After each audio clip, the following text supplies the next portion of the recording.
Today, we're going to talk about the third eye chakra and various ways that you can balance this energy center of your body. Specifically with aromatherapy, there are different types of essential oils that you can use to help balance the center of your eye. Starting with lemon, melissa, frankincense, lavender, geranium, clary sage, lavandin, and especially carrot seed. Something I want to make mention is that there are two different types of lavender. Lavender angustifolia is the one that makes you feel a little bit more relaxed. However, if you're looking for a stimulant, then you want to go lavandin. So make sure that you check out both and decide what type of reaction you would like your body to have.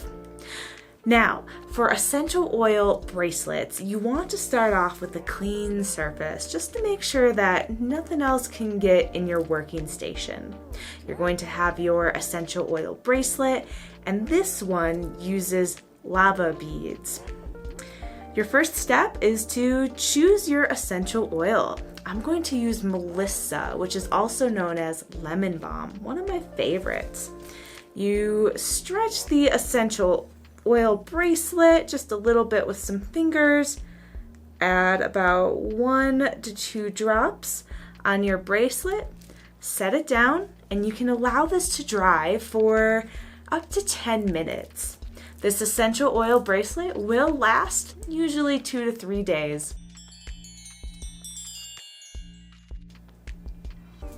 There are different ways that you can use crystals for activating your third eye, even including creating a grid and then beginning to meditate.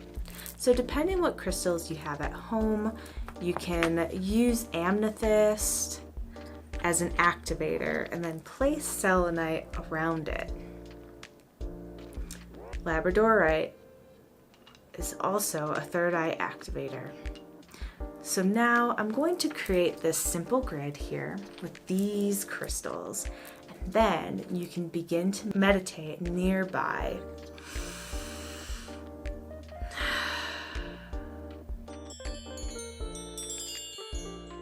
You can also use your crystals to stick them underneath your pillow where you sleep, helping you build a relationship with your crystals and rejuvenate with their energy